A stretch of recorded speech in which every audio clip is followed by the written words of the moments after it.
The video is live. Thank you. Good morning, everyone, and welcome to the Regional Services Committee meeting of April 28th, 2021. Before we begin, I'd like to acknowledge we're on the traditional territories of the Coast Salish peoples. And with that, we'll move to the first item on the agenda. Ms. Legault. Oh, Director Markman, see you waving. If it's appropriate, Chair, I'd like to just make a few comments about the National Day of Mourning. Please go ahead. Thank you. Just like to thank staff and Ms. Legault for sending that out this morning, and just to recognize that a number of us probably have colleagues that have passed away doing their work. In particular, I lost two staff members, colleagues, friends, students of mine in October 19, 2010. Two paramedics driving back from Port Alberni in the middle of the night went off a cliff and passed away going into Kennedy Lake. And so them, among many others, I would like to offer that perhaps we have a minute of silence before we start this meeting. Thank you. Director Stone, you wait till after the minute of silence? Okay.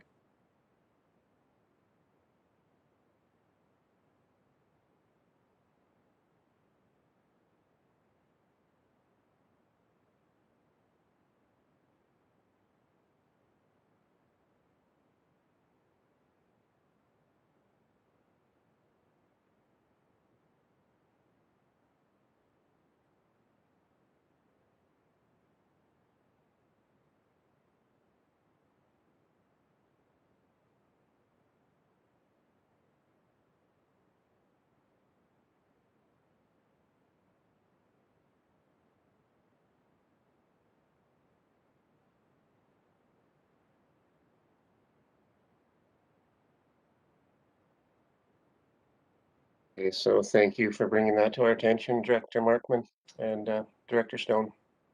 I was just going to mention that during report of the chairperson at tonight's board meeting, if any other directors would like to make statements, I'd offer that time up. As well, okay, thank you. Thank you. All right, thank you. So we'll now move to the first item on the agenda, Ms. Legault. Thank you, Mr. Chair. The first item is the approval of the agenda. Okay, if there are no changes, I'd like to move approval. All in favor? Oh, I see Director Morrison, sorry. Thank you, Mr. Chair. Just prior to the adoption of the agenda, I would ask if the material that is part of D1 was reviewed by staff in the Agenda Review Committee prior to inclusion on this agenda, and there's a couple of items in there that caused me a little bit of difficulty before us, but would ask if it's appropriate to be here. Thank you. Okay, Ms. Legault, do you know the answer to that? Thank you, Mr. Chair. Yes, it was reviewed by staff and by the chair's group prior to the agenda publication. Okay, and acting CAO, is that, you had your hand up, is that? Thank you, Mr. Chair. I was going to give the same response. Okay. Thank you. Okay. Okay with that, Director Morrison? Okay. Director Marsh?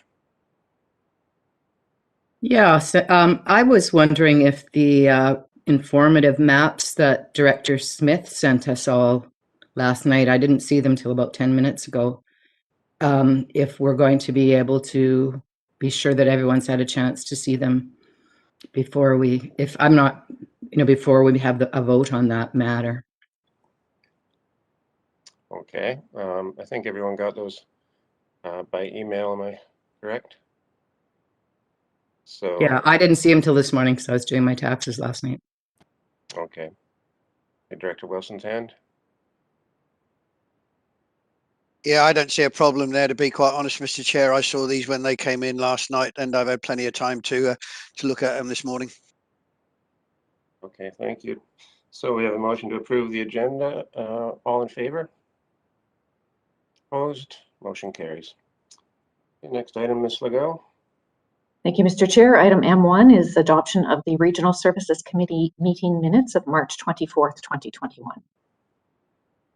Okay, any changes? No, all in favor? Opposed? Motion carries. And the next item. There's no business arising from the minutes, no submissions or requests to appear in public input period. And so the next item is delegations. And I will admit the delegate, David Barnes, Coxsila River Ancient Forest, regarding protection of old growth forest, and the item is for information. Hi, sorry, am I to begin?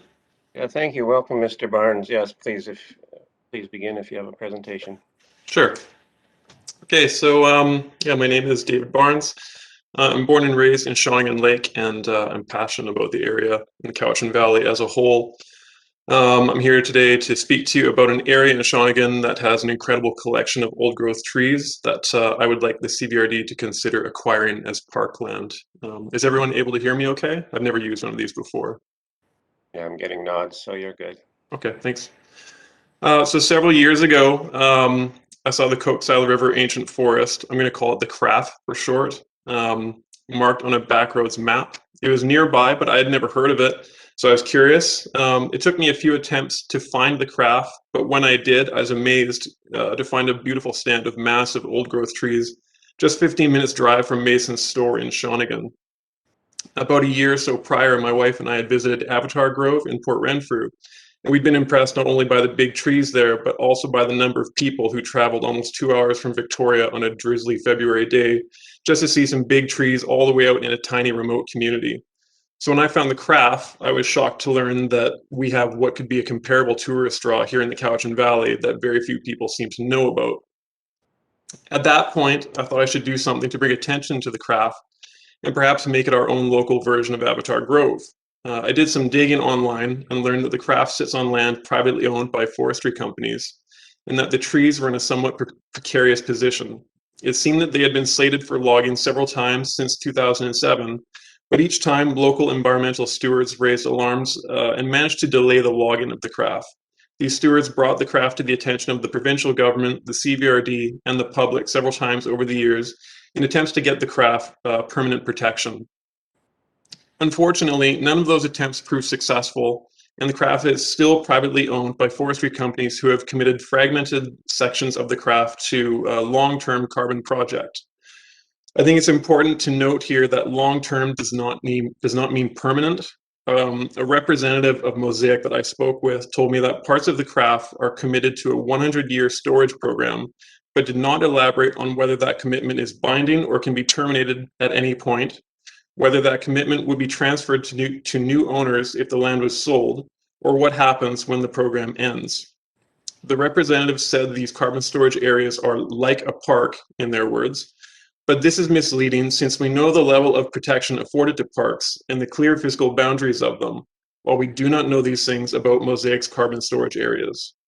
I think we should all be alarmed at this because non-permanent, non-binding protection equates to virtually no protection at all. Call me crazy, but I'm of the opinion that businesses and industries should not be left to look after important things like parks and endangered forests. There's an obvious conflict of interest when companies that derive their income from logging are allowed to decide what trees should and should not be left standing. Mosaic stated in a recent article in the Citizen newspaper that a registered professional biologist confirmed that their planned logging activities will not negatively impact the Coxsila Grove. There are a few details about this statement that I want to address.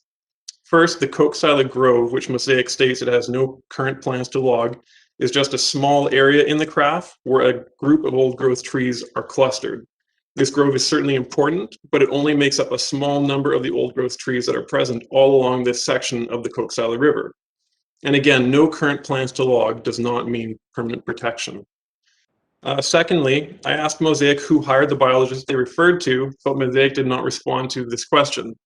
I think it's relevant because if this biologist was hired by Mosaic, this would be another conflict of interest since a person hired by a company to do an assessment on their project knows exactly what the company paying them wants them to hear and obviously wouldn't want to bite the hand that is feeding them.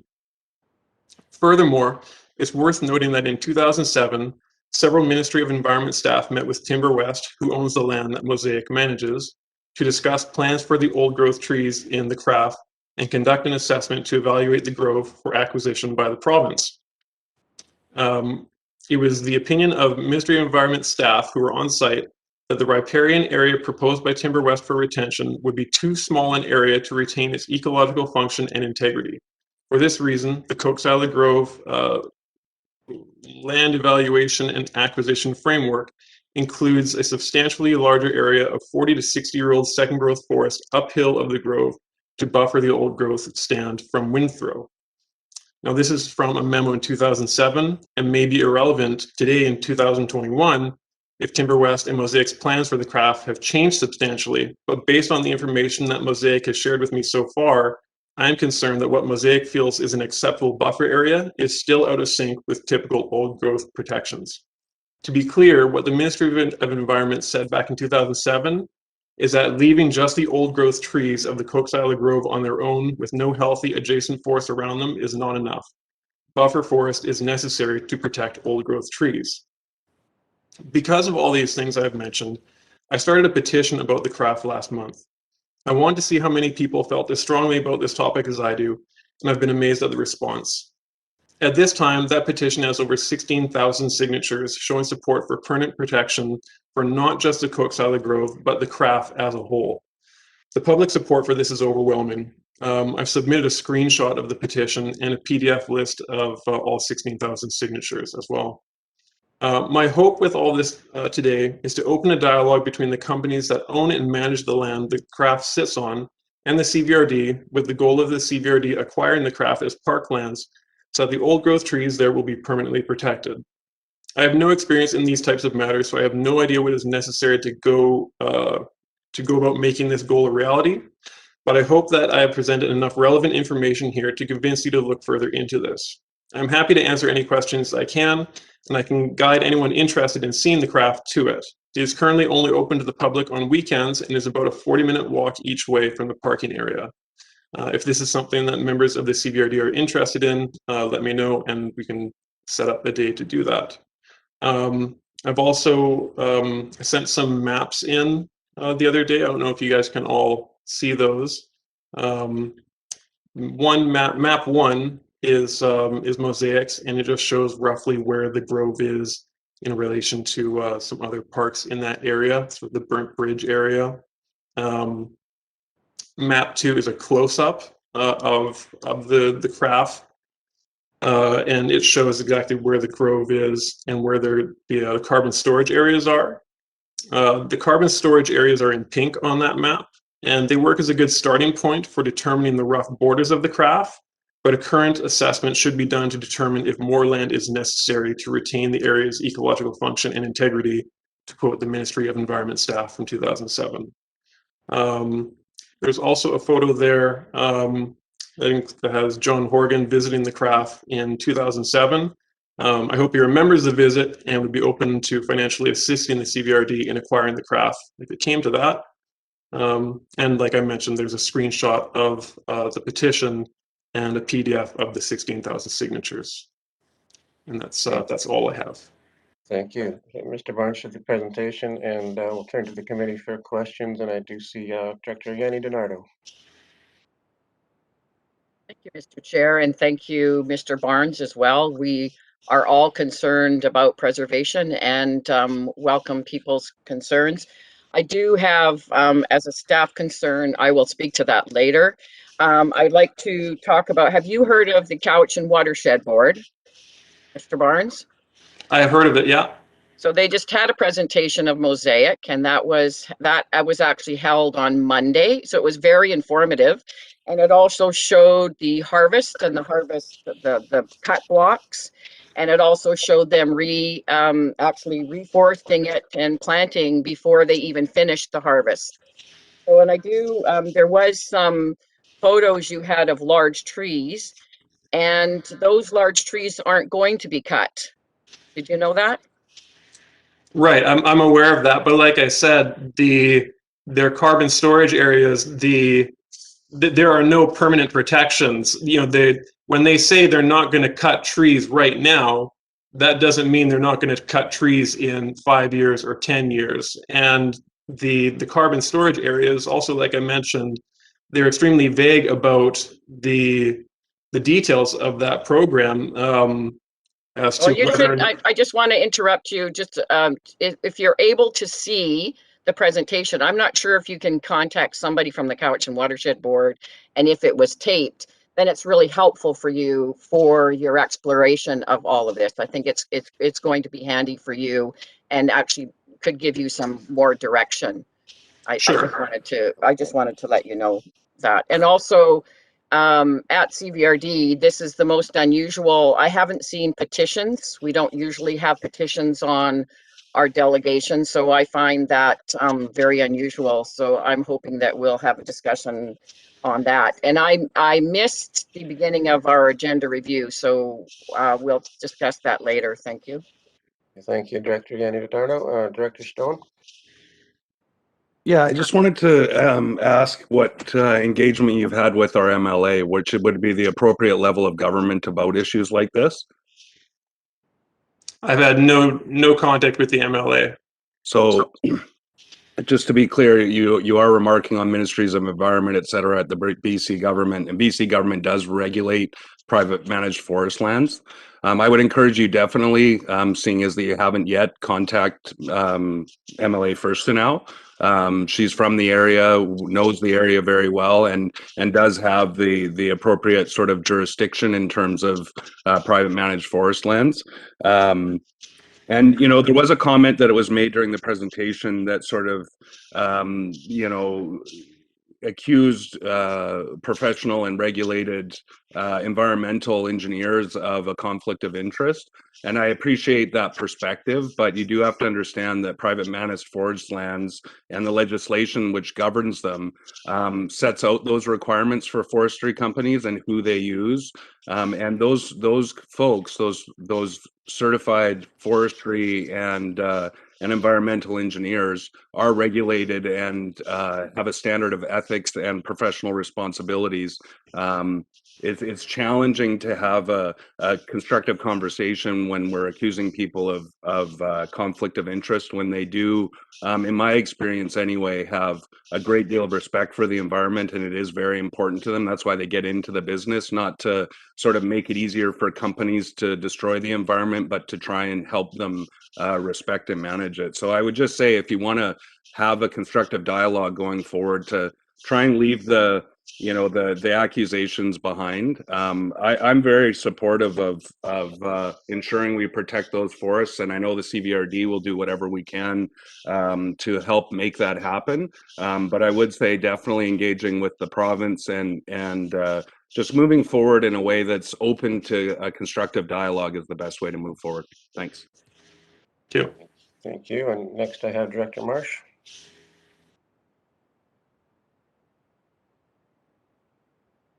David, I think you did an outstanding presentation for a person who's never done this before. You're very well spoken and you're very knowledgeable.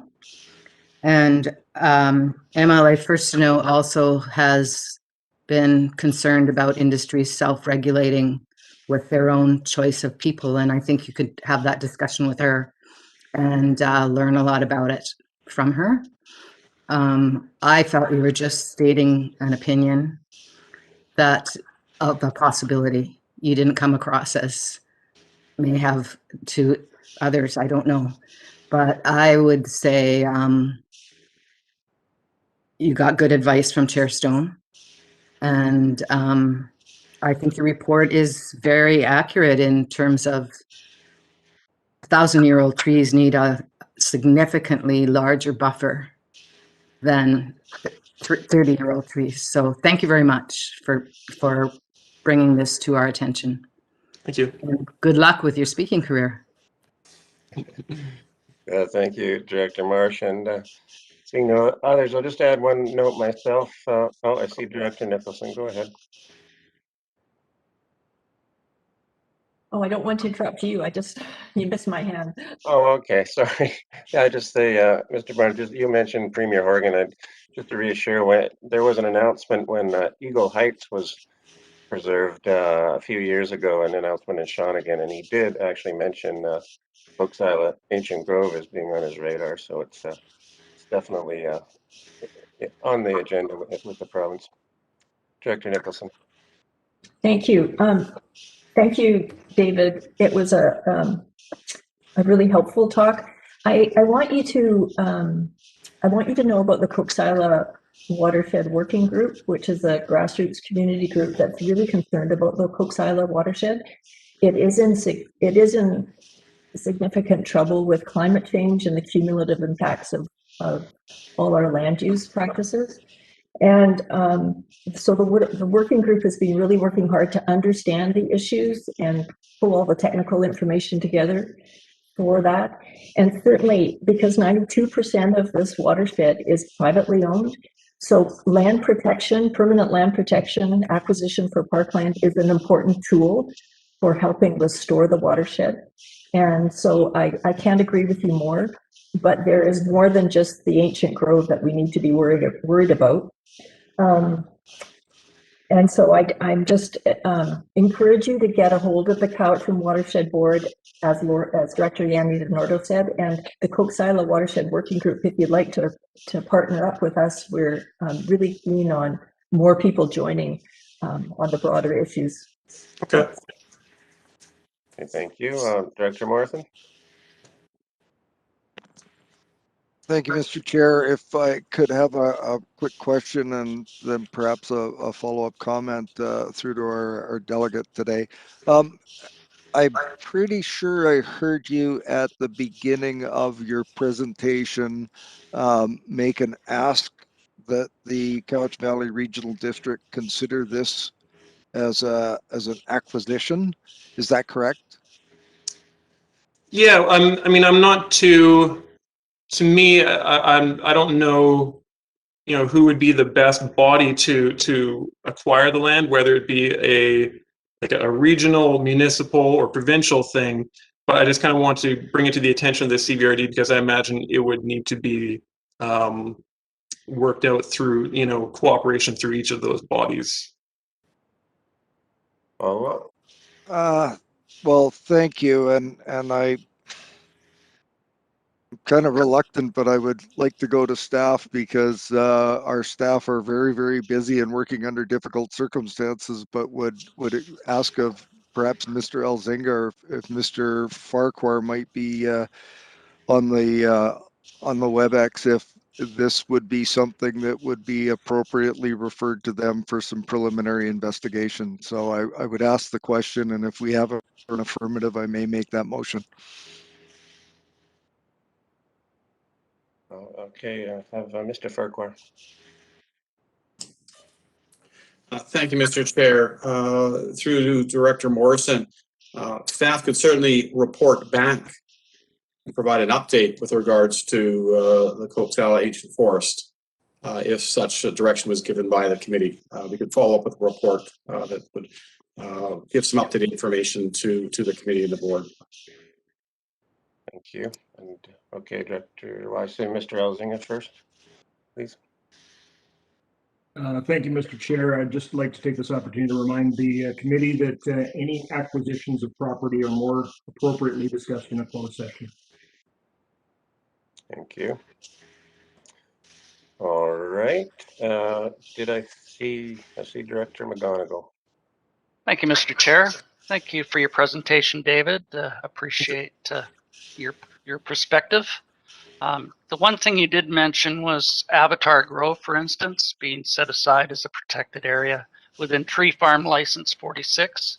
And I think it's important to differentiate between Tree Farm License and private managed forests. That's the difficulty in our jurisdiction and our governance. That would reside within the provincial and federal entities to overlook that.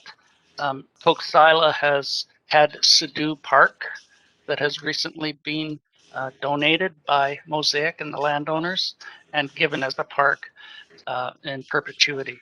So I think your intent is well based. Perhaps your audience is not as focused as need be.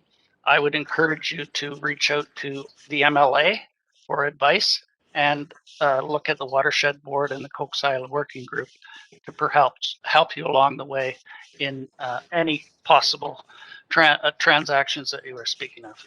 But again, thank you very much for your presentation. Appreciate it. Thank you. Okay, thank you, Director McGonigal. So, seeing no other hands, I'd just, oh, there's one more, Director Toporowski, please. Thank you, Chair. Thank you, Mr. Barnes. You know, we're all passionate about where we live, and you know what I found from the presentation at the Cowichan Watershed Board from Mosaic on the update of what they're doing. The key was, for me, was the legislation that these forest companies have to follow from the provincial guidelines. So I think that's something you can have a chat with Sonia about, because I think those need to be changed. There was, I'm just reading my notes here, the buffer zones. There was a question to Mosaic about buffer zones, and he had mentioned that they could have done less, but they had gone more. And who knows what the circumstances were, but that I just looked at the wording of the legislation that they have, you know, that they have in front of them. And it's like, I was talking to my friend the other day saying, we have bylaws that we follow in legislation and policies that bind us sometimes in our work that goes forward. And if, you know, those guidelines and those policies and those legislations aren't working and they're old, we need to revisit them and change them. And we're seeing in our watersheds and what we're looking at now with the Water Act, people are paying attention to where the water's coming from and what is all connected to that. And, you know, I just want to read Aaron, I want to read Aaron's quote from the Cowichan Watershed Board, if you don't mind, Aaron. Not enough conversation about ecological connections. We need to think about water as a foundation element of good communities and our responsibilities around that. That's really powerful, and I think that's, you know, when you go forward, it's really hard to choose some words and not to be accusatory. And I think, no fault to you, but you're passionate. And I think if you present it that we're trying to fight this fight together, and I think that's, you know, we have to figure out how we're going to change these without accusing each other of doing something wrong.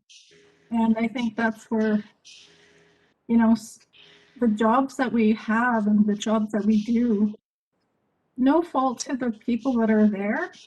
It's what we've been legislated and allowed to do. And I think that's, the community just needs to get involved and try to change these at the government levels and whatnot. And it's, you know, like for here, we do hear you. It's like legislations and policies and procedures and which road you need to go down, and the audience that you speak to. So thank you, Mr. Barnes. Thank you. Thank you, and Director Stone. And just to reiterate, I'm absolutely supportive of what you're bringing forward, Mr. Barnes. It's more constructive, and Director Toporowski said it best.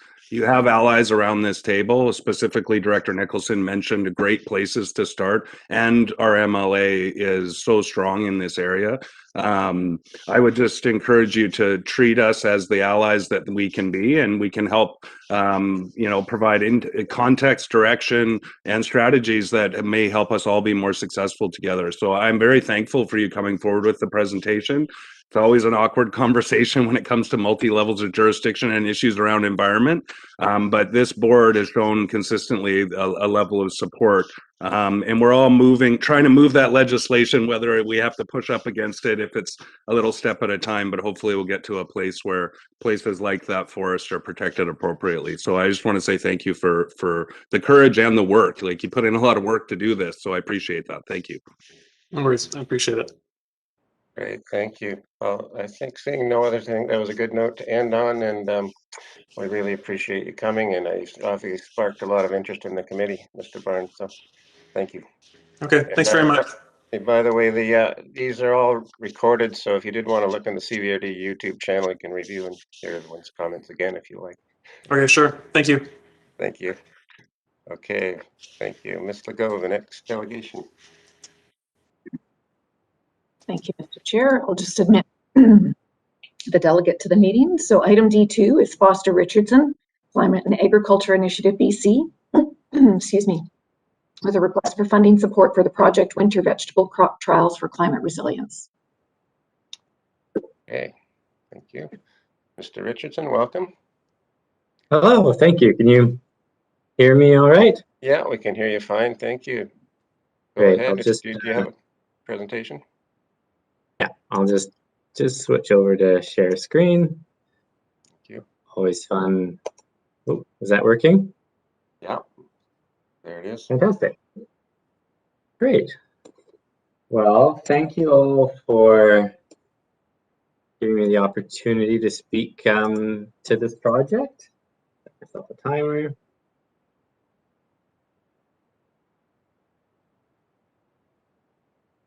All right, so I'm with the Climate Agriculture Initiative BC. I believe the Regional Services Committee would have received a presentation. Actually, it was October 14th, 2020.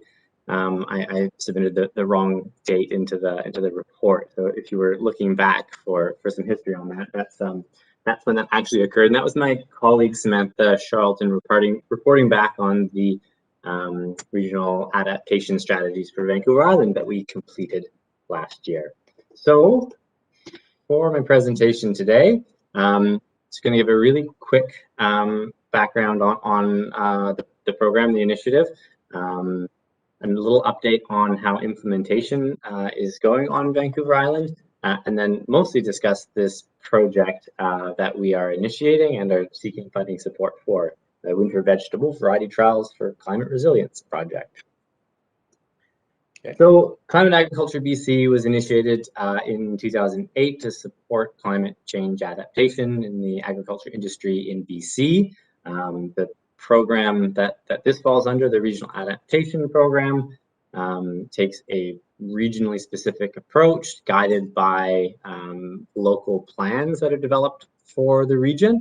The Vancouver Island strategies plan was developed and released last year.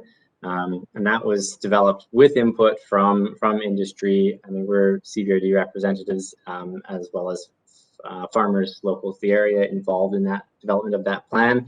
And then with the release of that plan, we moved into the implementation phase. And that, again, is guided by a local committee that has currently 3 CVRD representatives, as well as a Cowichan Agricultural Society representative.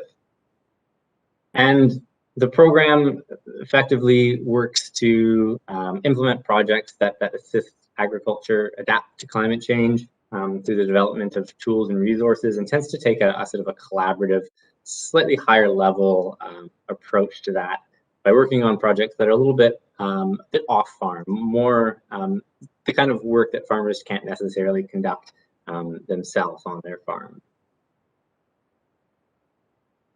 So that's the really quick background. Provided a bit more in the fall. There's lots you can look up if you're curious. So following the release of the plan, we moved into implementation with guidance of the Vancouver Island Working Group and guided by the plan that was developed. And so far, we've completed 2 projects, have 2 projects in progress, and have 2 approved projects that are on the brink of initiation, which is one of the ones I'll be speaking to mainly today. So just very quickly recapping, there was a pest pollinator beneficial insect management project that sought to sort of define the priorities and gaps in knowledge and monitoring related to pest species, as well as pollinator populations and health on the island, and that has led to a follow-up project. It was the crop trial and crop suitability assessment for climate resilience, which was completed just a few weeks ago, and has led directly to 2 projects, including the Winter Vegetable Variety Trials project. And that conducted a number of interviews and research in order to define the priorities for crop trial research on Vancouver Island. There's also a project underway that's actually in partnership with the Alberni-Clayoquot Regional District, enhancing producer-led watershed data collection, and that's supporting producers collect data on water systems that are relevant to their operations. As I mentioned, also the follow-up project to that first pest and pollinator is actually implementing monitoring across Vancouver Island, and that will actually be centered in 2 locations, the Comox Valley and the Cowichan Valley. So with that project just starting, we're actually currently seeking 3 to 4 farm collaborators, specifically in the Cowichan Valley, that will receive fairly professional and in-depth pest monitoring support and IPM training throughout this year, and likely extended for a 2nd year next year. There will also be a broader, less intensive sort of outreach across the whole of Vancouver Island, supporting pest monitoring and integrated pest management. The 2 projects that have come, the 2 priorities that we've followed up on that came out of the crop trial and group's crop suitability assessment were an annual silage crop trials project. And that was, again, one where there were producers in the Cowichan Valley that were interested, primarily dairy and livestock producers, interested in alternatives to corn silage that were less intensive, had lower water requirements, could fit into narrower cropping windows. And actually, just as of yesterday, we've secured a funding contribution from the BC dairy industry, and we'll be initiating that project quite quickly, very likely with at least 1 farm collaborator in the Cowichan Valley. Winter vegetable variety trials for climate resilience. Now into the main project. So winter vegetables were highlighted both through the research, but especially through the interview outreach process that was part of the previous project.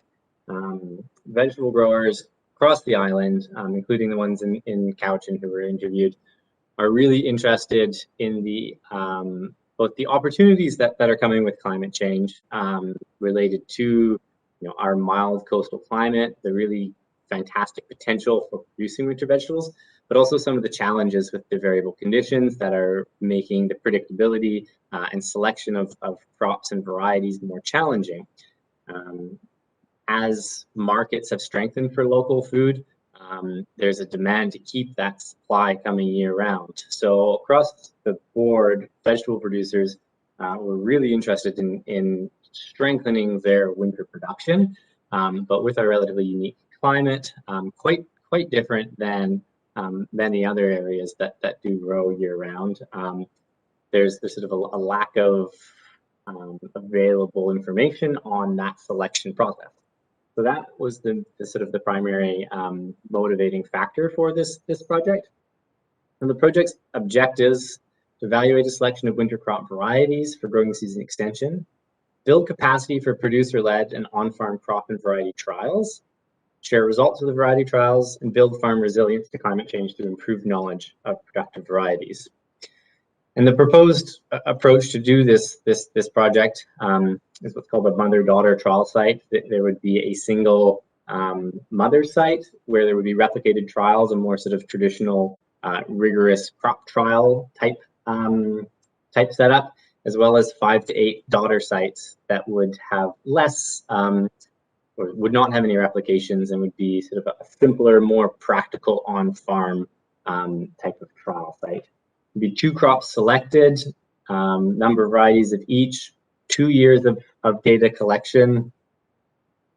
There's also the potential to include a single year, would be next summer, of sweet potato trial and demonstration. Although it's obviously not a winter vegetable, it's another crop that has increasing potential and opportunity to meet a demand on the island.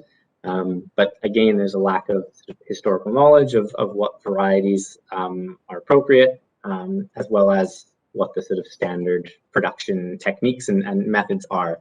So if we are able to secure sort of funds up to the top end of this project, we will include that next year.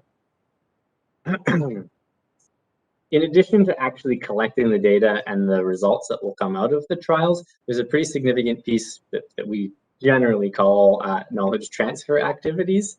This could be field days, presentations, guides. The objective of that is just to really ensure that not only are producers who have direct use of the results, for example, those who grow the crops that are included, or those who are actually trial sites, but much more broadly, producers who are just generally interested in doing more on-farm research and trials. They can be supported and gain some confidence in how to actually conduct that kind of work and improve their own decision-making around crop choices. And then, of course, the final project summary with recommendations for future work. So our total project budget, we have that range that's a little bit dependent on scope as well as secured funding, but it's sort of up to $54,450. As of last week, the $41,250 from Canadian Agricultural Partnership is confirmed, and we are seeking up to 15 from other organizations, and therefore have the $10,000 request before CVRD today. And according to my clock, that's my 10 minutes. Yeah, any Yes. questions? Thank you very much. Oh, thank you. There we go. I think I saw Director Yanni DiNardo, then Director Smith, Director Nicholson. Thank you so much, Foster. I sit on this committee as well. They're doing great work. I really, I learn a lot, and I'm very passionate about local food and participate in our own little area with that. And I just wondered about, and I think I was fascinated with the turnip crop instead of corn. So I think some of our members sent us information that was really fascinating from Vancouver Island. So I look forward to seeing that. And the other one that I know I asked this before, but I wonder if there'll be anything in this research that will have anything to do with the pest control or the Roundup. I always get the name. Will there be any information or any, because I know that a lot of the dairy farmers here, and I've spoken to that, have they use Roundup a lot. And once again, I'm worried about our water. We talk about water in every different way. The last presentation was with forestry. So I just checking in with you on that. Thank you so much for your presentation though. Thanks, Lori. I think most of those questions probably pertain to the silage crops project, but I think it is relevant because it is similar work that will be conducted, both for water use. That was one of the main motivating factors for those alternatives to corn, as well as just generally a lower input, less intensive crop that's less reliant on input. So there won't be anything specifically around, for example, limiting Roundup, but it sort of fits into the picture of alternatives to that sort of current available options there. Thank you. Next, I have Director Smith. Thank you. I really enjoyed the presentation. I enjoyed looking at the agenda and then seeing such an amazing project on the agenda, and I really looked forward to the presentation, and you fulfilled the presentation information output. I know that we need to work towards our winter crops with the climate change, and this is an opportunity for a group to actually produce the materials and the data that can be passed on to other farmers. One of the things that I think is that this fits under our CVRD economic development area, and that if we were to make a recommendation, it would be put under Mr. O'Riordan's department to create a staff report that would be brought back to the committee for consideration. Is that the direction that you're looking for this funding, and we need to go through a staff report. Okay, Ms. Legault. Thank you, Mr. Chair. I did want to just clarify that item R1 is a staff report related to this issue. Oh, okay. I thought I read it. Too many. We've had so many reports that you read and then you reread. I apologize. Yes, I'm so supportive of your project. And if anybody needs some plants and vegetables, we have them at the end of our driveway as we supply most of the neighborhood with items to put in their gardens and their vegetable gardens. So this is a good time to be talking about this. Thank you. Thank you. Next I have Director Nicholson. Thank you. Yes, this is a really important topic. Did I miss it? But what are the winter crops you're testing? The final ones selected will be chosen in the first phase of the project, so the first couple of weeks. But the recommendation from the previous project was to select a brassica and a winter green. So the suggestion was actually a kale and a lettuce, but the project includes one sort of final phase of confirmation with growers and seed suppliers to confirm what that will be. Okay, so can I have a follow-up? Follow-up. So is this going to be in the field, or we're talking about covered crop, greenhouse kind of thing? The focus is in field. The interest was in crops that can be productive through the winter without the sort of costly infrastructure greenhouses. Great. Okay, thank you. Next, I have Director Marsh and then Wilson. Thank you very much, Mr. Chair. Do you mind if I call you Foster? Not at all. Foster, wow, I'm really thrilled with the work that your group is doing. And, you know, it's one of the goals of the regional district and many of the local municipalities to have more local food and food security. So I wondered if you're aware of the Cowichan Green community, for one, as a contact. And are you aware of EcoSense in the Highlands? I'm very familiar with Cowichan Green community. They would be an organization we'd be reaching out to when the project starts. I'm not familiar with EcoSense. I would suggest you get a hold of EcoSense. They have a website and they write a blog. Their names are Ann and Gord Baird, and they're actually Highlands District of Highlands councillors. And they grow sweet potatoes, like 500 pounds of sweet potatoes on the roof of their cob house. And so I tried to grow sweet potatoes just in my garden in the summer, and I didn't get a potato. So I'm really excited to hear if you can grow them in the winter, because I can't even grow them in the summer. So thanks very much. Thank you. Thank you, Director Marsh. I should clarify really quickly that the sweet potatoes would be a summer production. Phew. Building on the networks and infrastructure that's established through the winter vegetable. That makes me feel a lot better. Too good an opportunity to pass up. Thank you. So I have Director Wilson and then Director Staples.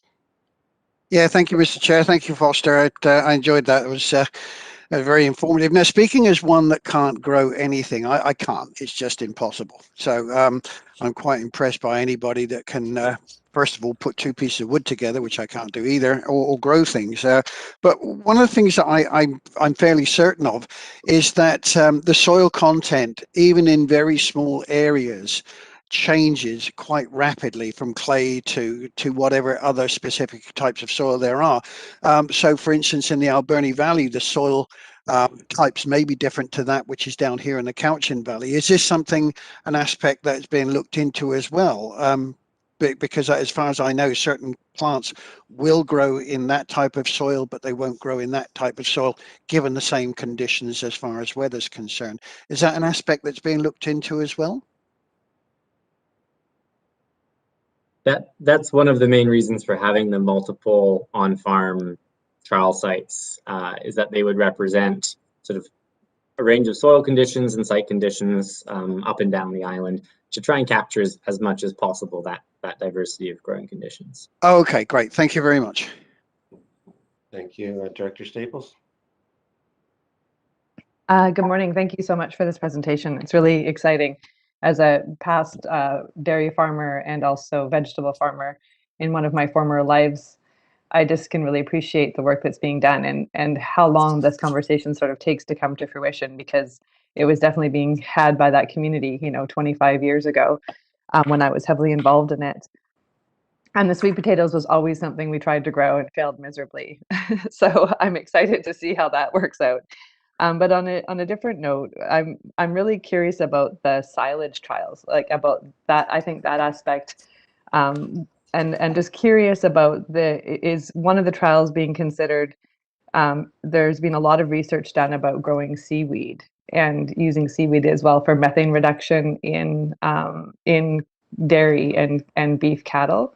And so I would just be curious about that, because that's sort of a two-way win, really, if something like that can be done. And there's a lot of studies that have been done and pilots that have been done around how much seaweed you need to grow and produce, and you can produce it on land in greenhouse environments. And so, anyways, I'm just curious about that, if that's being considered at all, because it does also can reduce methane production from cattle up to decrease at 80 up to 80%. So that's huge in terms of climate change.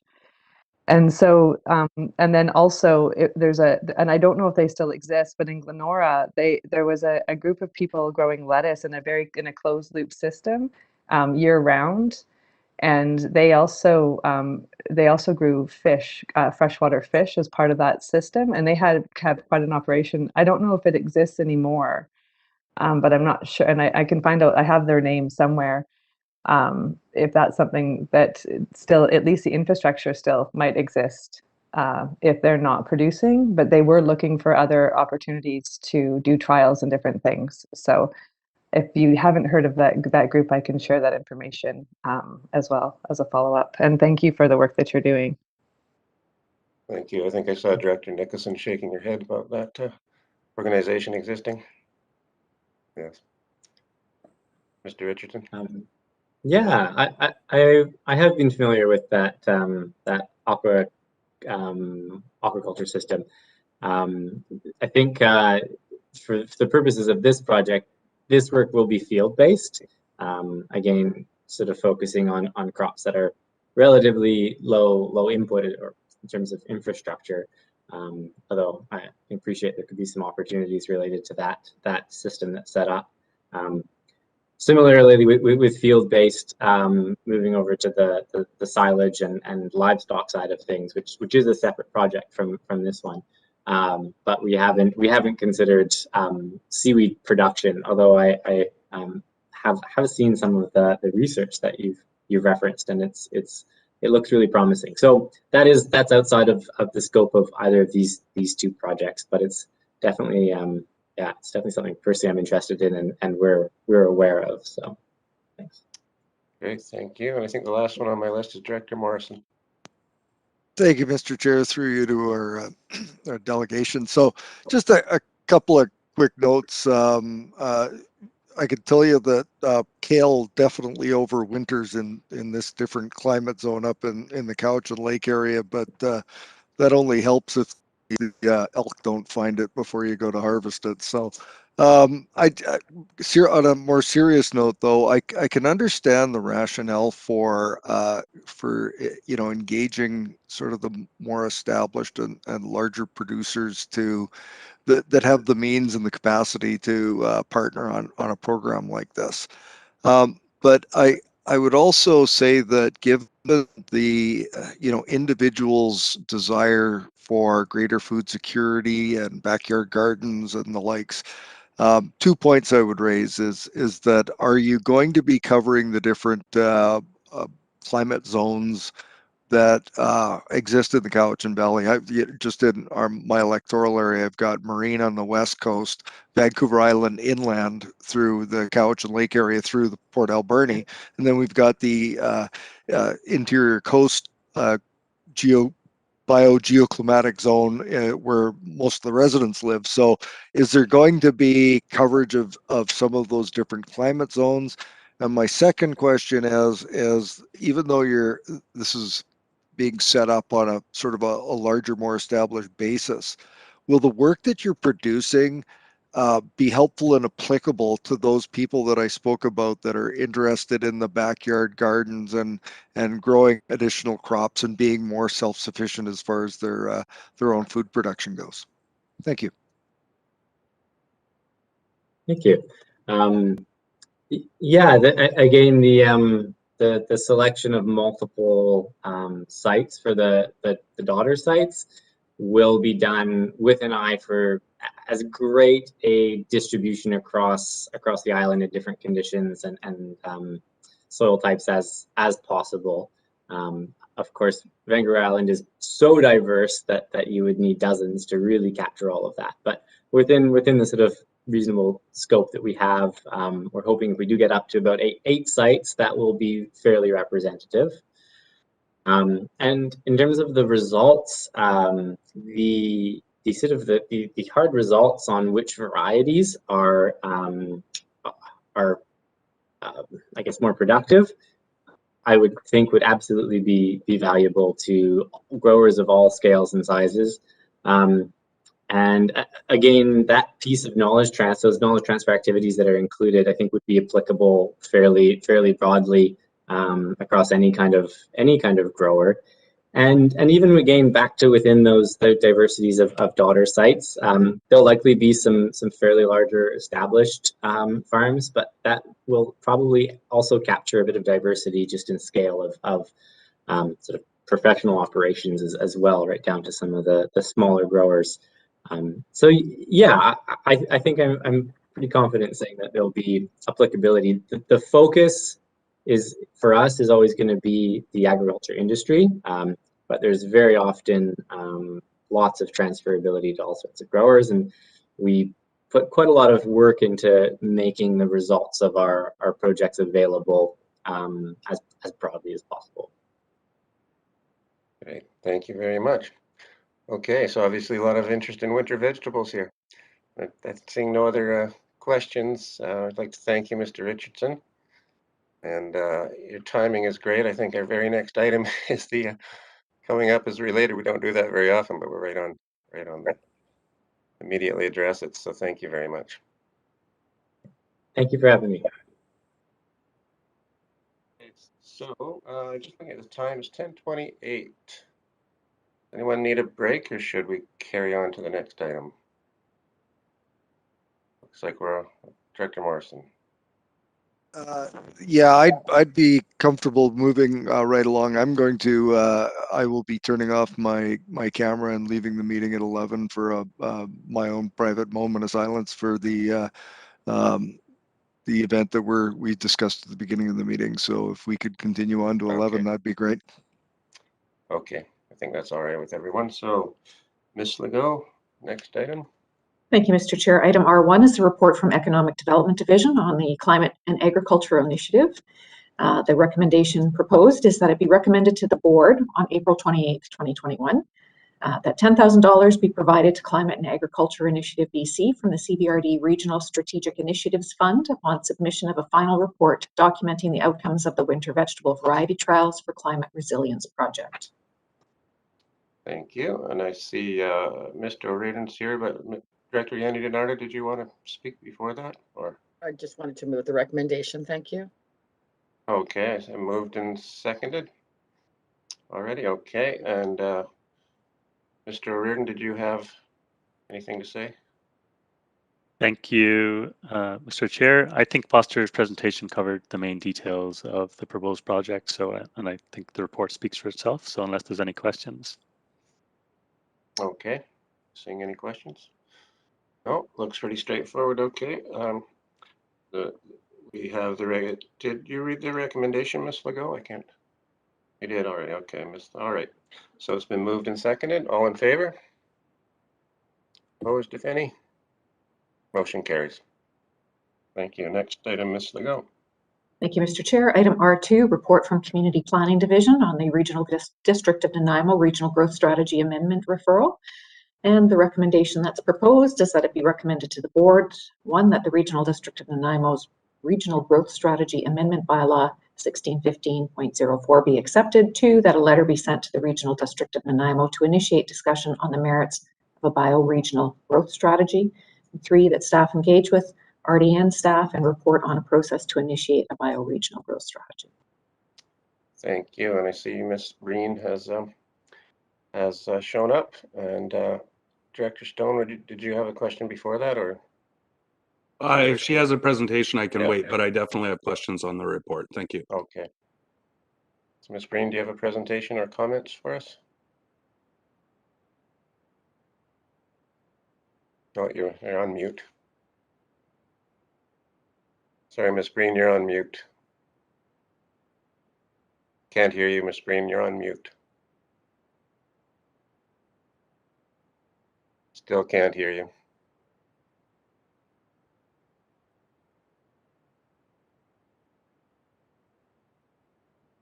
Ms. Breen, speaking? No, okay. No, I'm sorry, we can't hear you yet. We'll have to maybe try to log back in. Can't go on without her. It's a 10-page report, so I think we better wait.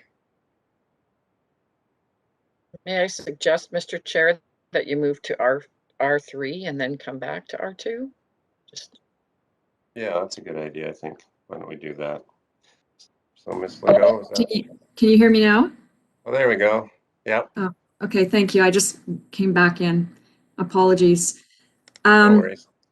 Rob Grant is online, and he has created the maps attached to the staff report and also the two that were circulated yesterday by the Area G director. So if any questions on the maps, Rob's here to answer those. Thank you.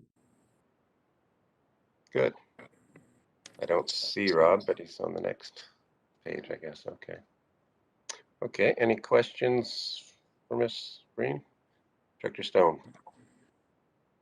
I just trying to find the spot in the report, but it recognizes in the, I think it's under the summary, about how the board must consider current and proposed OCPs and other technical information in the RGS referral, which would including Area H, North Oyster Diamond, proposed bylaw, etc., electoral areas, Town of Ladysmith OCP, and information on Cassidy Aquifer were all considered.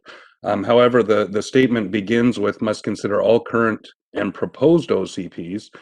Both the Town of Ladysmith has well recognized that the OCP is out of date, and stale would be an understatement.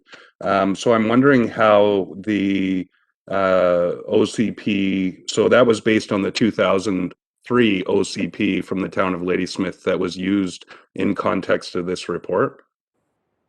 Yeah, that's correct. The version that's online. Okay, so it's challenging because the starting of the statement says that must consider all current and proposed OCPs, and yet there was no fulsome review with the people conducting that work. We're early in the process, admittedly, but when we recognize that the OCP is woefully out of date and out of context and really insufficient for 2020 and beyond, I'm wondering how the recommendation comes forward to support it without a more in-depth consultation and consideration of the proposed OCP process that we're moving forward with in the Town of Ladysmith. Thank you through the chair. Staff is aware that the Town of Ladysmith is and has been considering a new OCP for some time. To staff's knowledge, that's not yet drafted. So in consideration of, in terms of the legislation of proposed, it was not considered in that realm. Whereas for Area H, and in fact that covers Area G as well, bylaw 4270 OCP for the electoral areas has been drafted and given second reading. Thank you. So there's nothing there for you to review, so you can't contemplate what might come down the line in 6 months or a year. Okay. Thank you. I'll cede the floor and then come back to some other questions here. I'm just trying to clear them up. Okay, thank you. Director Marsh.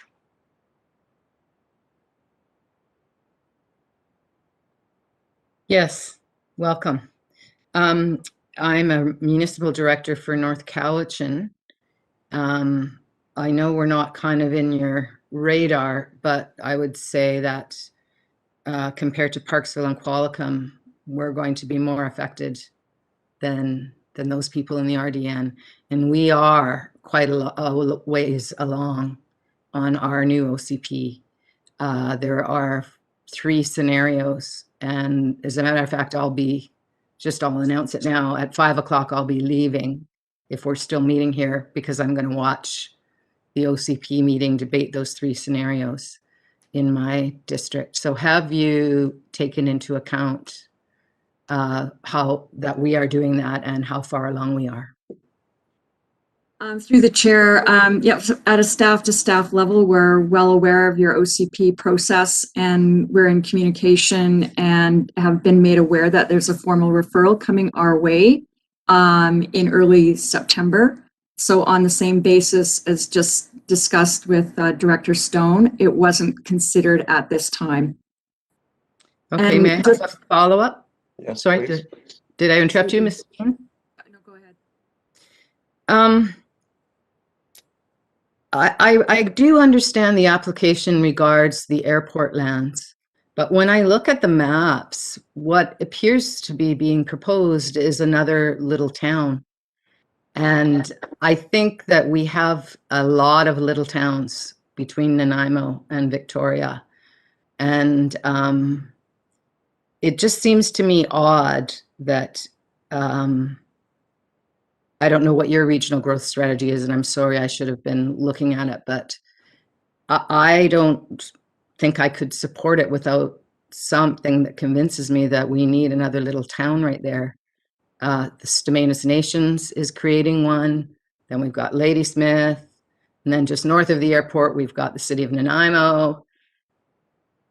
You see what I'm trying to say? It's starting to feel like, I remember when 60 odd years ago when I was a little kid, you know, what's now called Surrey and Delta and all that, that was all farmland. There was no malls, there was nothing. And now it's just wall-to-wall malls and single-family developments and multi-use developments. And so I guess I prefer to take the precautionary principle. And yeah, I don't think I can support that large development without more justification of what the need is. And the water also has me concerned. You know, the report that Director Smith kindly forwarded, the little bit that she said, reassured us that septic would be okay, but I'm concerned about the consumption of water and such a shallow aquifer being drained if you create a little town around it and on top of it. So do you have any comments about those things? Through the chair, just as a little bit of background, I have been through an RGS process in the CRD and through dispute resolution process and mediation successfully. And just with that lens, in terms of writing the report, it was written to present the legal framework, but also intertwined there was my own experience of what actually happens through mediation and what the expectations are when you're sitting at the mediation table. And in reviewing the technical studies to support this expansion, asking the planning staff what the technical reports were available. The technical reports on the Cassidy Aquifer was 10 years old. And asking our own environmental staff, we do not have information, we're not expected to have information for a few years under the drinking water management program. Given that there wasn't sufficient technical reports and knowing the timeline process of mediation, it was on that basis, not on the basis that there might in fact not be impacts, that staff recommended acceptance, and as a second recommendation to enter into the potential of a bioregional growth strategy that would in fact in a longer term look at more technical or actually the development of technical reports to support a bioregional study that would be addressing all of your comments. So that was the basis of it. May I have a follow-up, Mr. Chair, wherever you went? Yes, please. So, Ms. Bean, I've been told by my First Nations friends that I'm a backwards person. I don't know if you understand that, but to me, those two processes seem to be backwards. It seems to me that before there's approval, we do the regional growth strategy and get all the details so that we know what the implications of what we are improving on.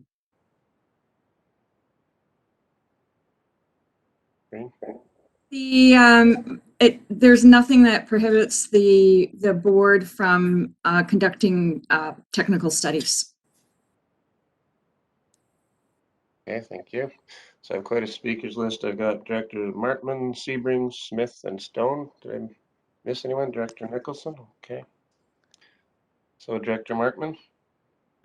Thank you, Chair. And I'd like to first recognize the work that staff has done on this, because I think it's quite a lengthy and comprehensive report, and appreciate that. And but there's a lot of details in it, and I guess I just want to look at it from a higher level, in that the protection of the aquifer is what is critical to the community and the citizens of Area H. And I'm sure the CBRD, we've been talking about water for seems like this whole last hour too. And so specifically asking questions around the report, I have one to start with, and I'll let others speak as well.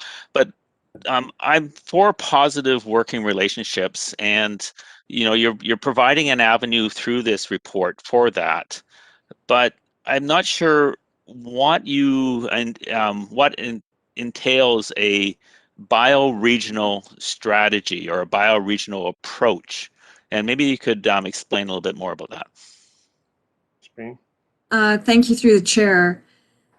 So the Act allows a regional growth strategy to encompass all of a regional district, or a sub-regional strategy would include part of a regional district, and it also allows bioregional growth management strategies to cover part or all of 2 adjacent regional districts. So that's what the Act allows.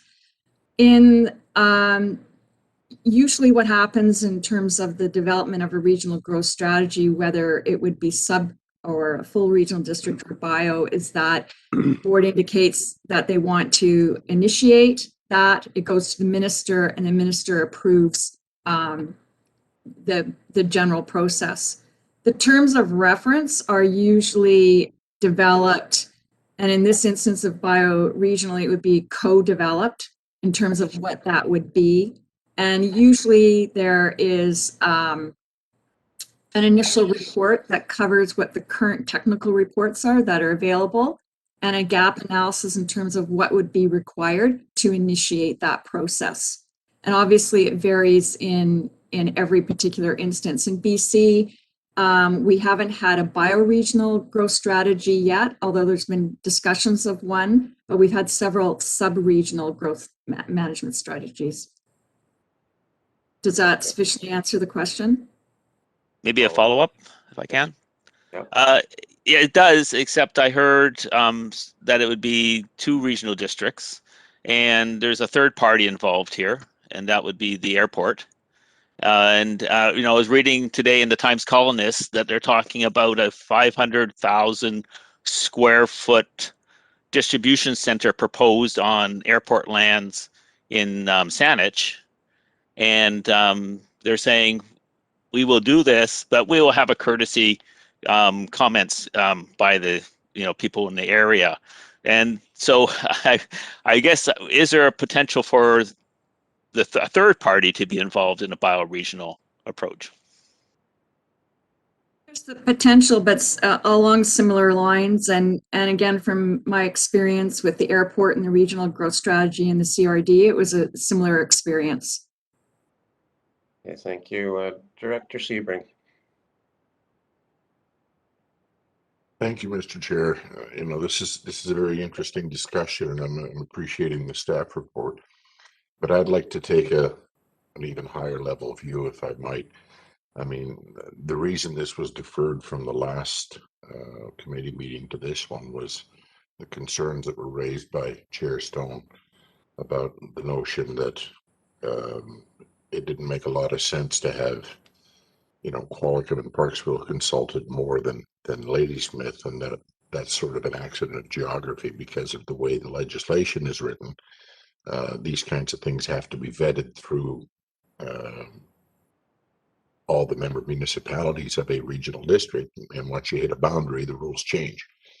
And not to move away from the discussion, the motion isn't on the table yet, but I'd really like to see us approach the province and say, you know what, we need to update this legislation so that if there are changes proposed that are near the boundary of a regional district, that there's something in legislation that says, a 25 kilometer or whatever radius from that proposed location, in this case Cassidy, would also have to be consulted, and it gets complicated. I recognize that, because not all regional districts are as small as us in the RDN, and if you start doing that with provincial legislation and you do it up in up north, there's other complications, but really I think this entire discussion has been facilitated by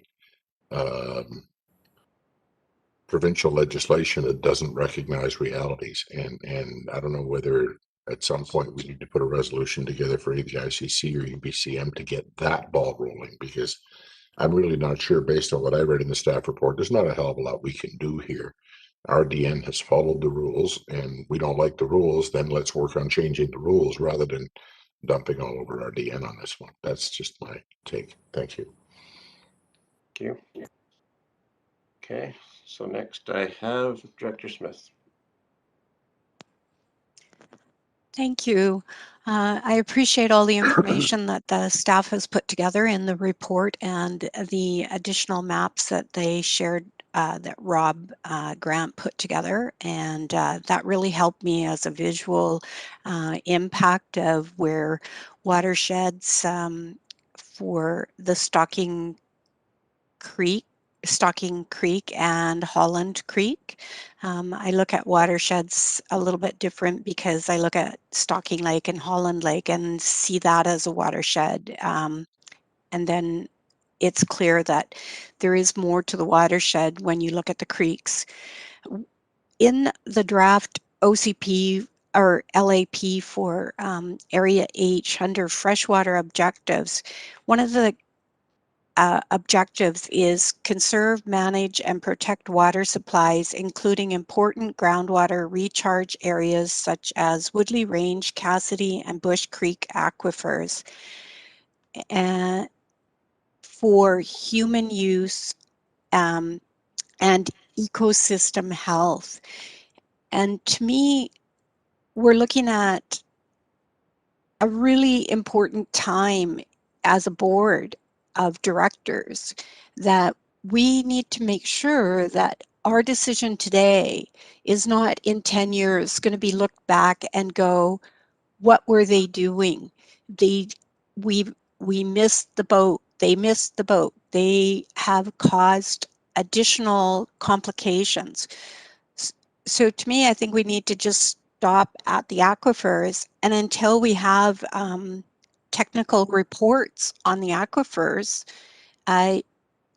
this is where I would like to see us headed, is asking for the technical reports on the Cassidy aquifer and the Bush aquifers, so that we take the time to ensure that both the RDN and the CVRD are on the same page. We have the goals of protecting our water, both areas. We are tied together when it comes to our water, especially in that area.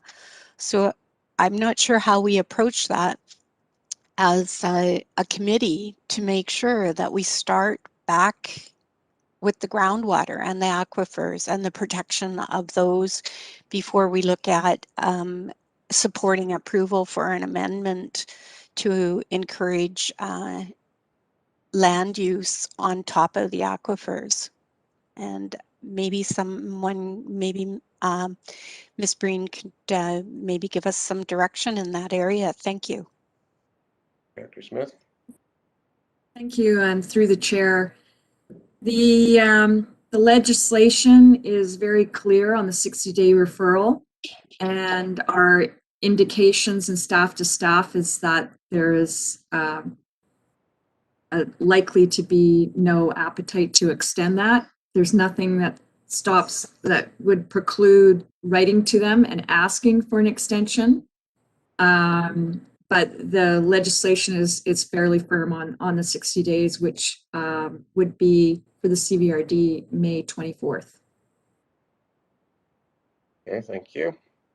So I think maybe I'll put Director Nicholson first. She hasn't spoken yet, and then to Director Stone, maybe to close. Thank you. Oh, thank you. Thank you. So, I agree this is a flawed process, but I need to really understand, and I appreciate your report, Corley. What I understand is there's two options. Well, first of all, I would say, this is another example where we don't have good information about water, so we're trying to fight fire without the right tools. And we really need to start investing in getting a better understanding of our water resources in this region. But that said, so we're at this position right now, and we can either choose to go down the mediation route, which means we'd have to go and spend money to get a quick and dirty technical report pulled together on the aquifers. Is that one of the options? Is that correct? Through the chair. So yes, that is correct and recommended. If the board decides to enter dispute resolution in order to go to the mediation table and argue that with supportive documentation, a technical report is recommended. Okay, so then the other option is that we say, well, we don't have time to do it well, we don't have the resources, the capacity right now to manage this, so we should partner with the RDN moving forward, compromise now on their regional growth strategy, and partner with them on an umbrella bioregional strategy, where we can do the technical work required and share the costs. Is that correct? So through the chair, it's an option, it's recommended, but it's not required. The board either accepts or doesn't accept the amendment. If alternatively, if the board decides to accept, the recommendation is, because it's legally binding, is to consider a bioregional growth strategy. The technical reports would be supporting that bioregional RGS. But the legal binding mechanisms is through the RGS or through OCP regional context statement amendments that are consistent with regional growth strategies, if you have one. So can I follow up with one more? Please do. So then do we have any idea what the RDN is thinking? Have you floated this concept with them? Are they interested? Through the chair, staff has working relationships with the planning staff that are in fact embarking on their RGS review, and the manager in that area, and so the timing is good, but it's a board decision at the RDN level whether or not they would support such an initiative. Okay, thank you. So we'll move to Director Stone. Thank you. And I'll try and be as brief as I can because I do want us to be able to take that recess in 5 minutes. So I recognize that the report has many concerns regarding the aquifer, and that's what a lot of our discussion is about. Director Nicholson asked the question whether there's a commitment on the part of the RDN. You hear some willingness to have the discussion from staff, but ultimately it's a board decision. We're talking about creating technical reports to decide whether or not we should accept an RGS amendment. So does that mean to us that that the RDN is actually going forward with adoption of an RGS amendment without having done the aquifer analysis that we feel is necessary to support that? So the question is, the RDN has not done any technical work on the status of the aquifer. Screen. Through the chair, when staff's understanding, staff to staff, when asking what the technical reports were, backing up the impacts on the Cassidy aquifer, we were advised that there was a report conducted 10 years ago. So there is no relevant modern information available on the impacts on the aquifer, yet we're being put in a position they've held a public hearing and want to go forward with adoption. However, we're not, they haven't done that work. It just seems kind of like there's a real concern both in the RDN and CVRD around the status of the aquifer, yet they're going forward with an RGS amendment to enable a whole bunch of development on top of it without doing that environmental analysis. So that's just more of a statement, kind of a rhetorical statement. Are we able to do a conditional acceptance of this pending their acceptance of the collaborative bioregional growth strategy? Through the chair, acceptance or non-acceptance is based on the proposed amendment, and they're not conditional. Okay, so we can't say we would accept if you agree to do the bioregional growth strategy. Okay, and the final one I have is any sense of the cost for the dispute resolution and how long would that take? And further to that, during that process, obviously the RGS couldn't be adopted while the dispute resolution is ongoing. Through the chair, that's correct. The all disputing parties share in the costs of mediation. The regional district would incur 50% of those costs. That's the actual mediation costs, and then the rest is divided proportionate on population. To give you an idea, in North Saanich, when council budgeted $100,000 and we've spent that $100,000, that covered legal advice to prepare our documents and mediation. It didn't cover additional technical reports because they weren't required. Thank you. So in this instance, additional technical reports are recommended because it would be difficult to go to mediation without having sufficient technical reports to support the arguments that would be being put forward. Thank you. I do have a couple of more thoughts, but Mr. Chair, it's just coming up on 10:59. I wonder if we could take that recess and come back and resume our discussion. That's a good plan. Is 15 minutes adequate? Mr. Chair, could I have a follow-up when we come back, or be added back to the speakers list? Thank you. Yeah, you're first when we come back. Okay, see Thank you. everybody at 11:15.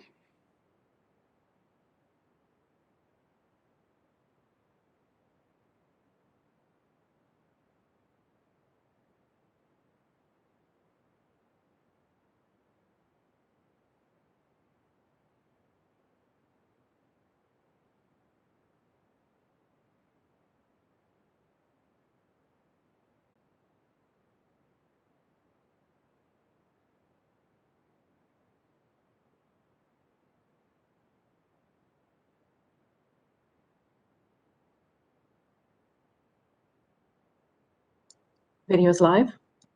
Thank you. So welcome back, everyone.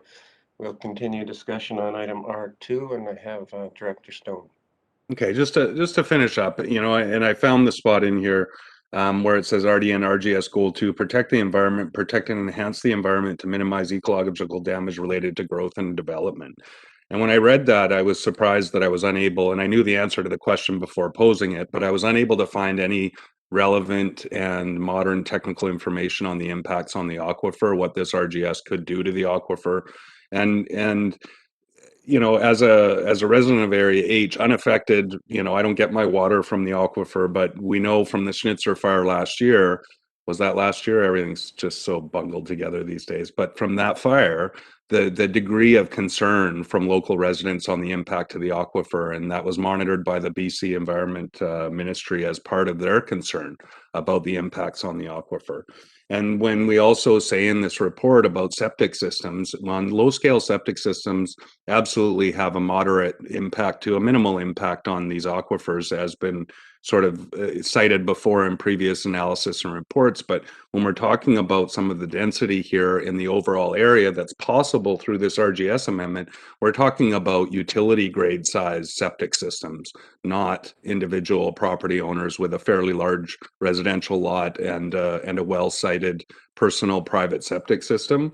In the overall thing, when you look at the RGS amendment and the adjacent landowners included in that area, there is some potential for significant development and many higher input levels of waste into those systems than would be with, you know, a private residence on a larger piece of property. So the septic scale and then the consumption on top of that, that loop from the aquifer, again, not having a utility grade water system there, it's all pulling from wells within the aquifer. And what are the sort of downstream aquifer effects on those additional draws and then the additional inputs of potential contamination? It's concerning. And when you read this, at the high level, where the RGS amendment, the RGS in general seems to hold up all these principles, but then the actual work that's been done here in advance of actually taking an RGS amendment like this to the point of adoption and referral to an adjacent local government doesn't seem to have been done in line with the goals that are set out in their own document of the RGS. I would think that with the controversy and concern around the aquifer that's been well known for more than a decade, that's probably where that last report came from, that there would be some extra work done and due diligence done in advance of this stage of the process to ensure that those questions are answered.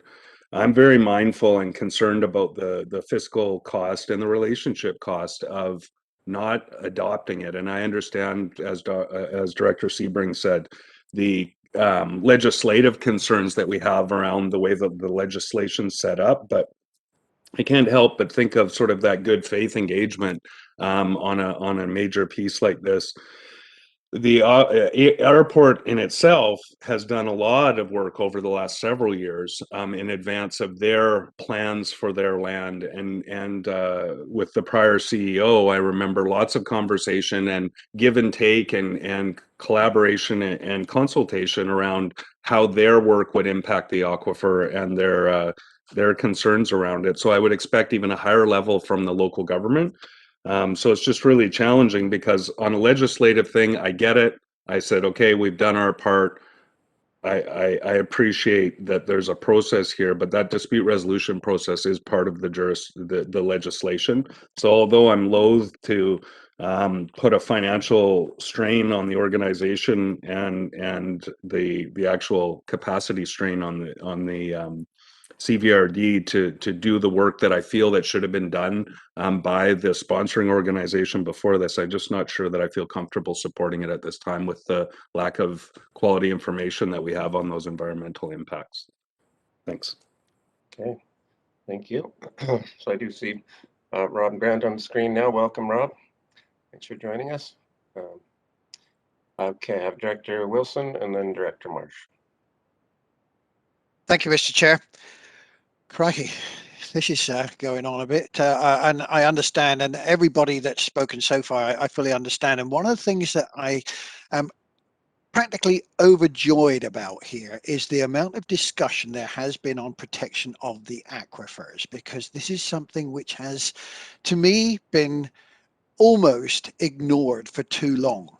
And I'm glad that Director Stone, Director Sebring, and everybody else is bringing this up, because this is something that I will be bringing forward over and over again. Maybe I'm not going to speak on the regional growth strategy.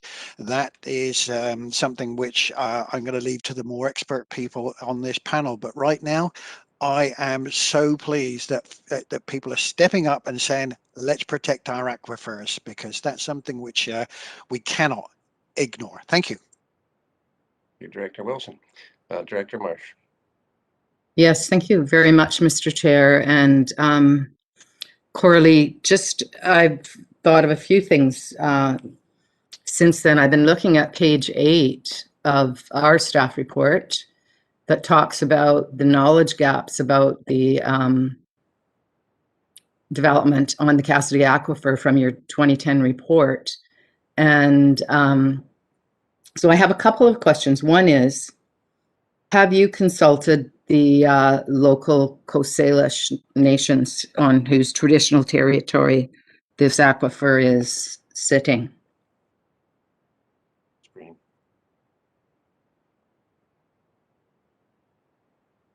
Sorry, we can't hear you, Ms. Green.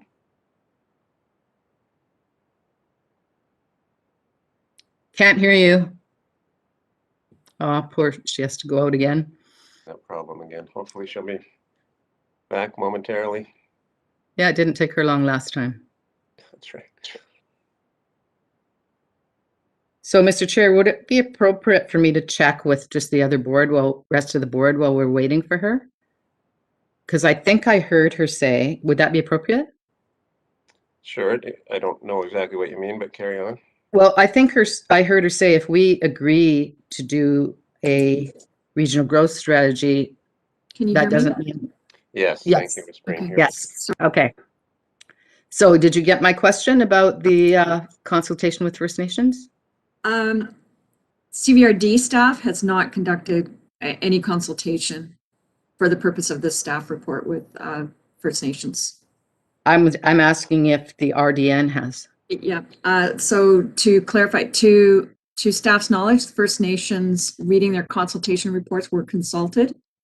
And I don't know the specifics off the top of my head on the First Nations comments. So could we be sent that information, please? So I'm happy to share their consultation summary report. Thank you. Great. And I think I heard earlier in the debate that should the CVRD accept option number 1, there's no guarantee that the RDN board will accept that. Am I right? They might not vote in favor of having a regional growth strategy. Is that right? A bi-regional growth strategy through the chair, they may not support that. Even if they do, it then goes to the minister, and the minister decrees that this process will begin. Thank you. So, on the basis of a lot of what's been said, and the fact that the Local Government Act is 25 years old, when we didn't recognize what a climate change position we were in, I would like to make a motion that we defer this to our next meeting. And if you could remind us, Coralie, what's the drop dead date? Is it May 24th? Through the chair, the 60 days is up May 24th, yes. So just that gives us only one more meeting, unless we call a special meeting. But I feel, and I really was heartened to hear Chair Stone talk about the importance of good relationships. And I think they need to go both ways, and we need to feel comfortable as well.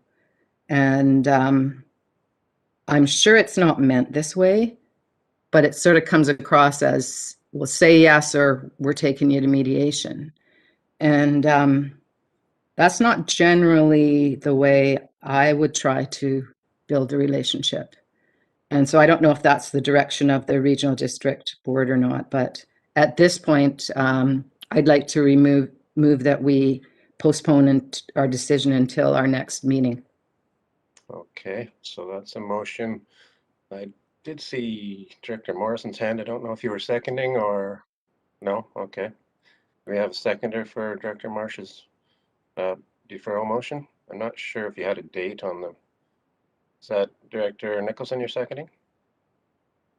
Oh, I'd just like some clarification. So we're going to defer it, but are we going to take any action about trying to develop?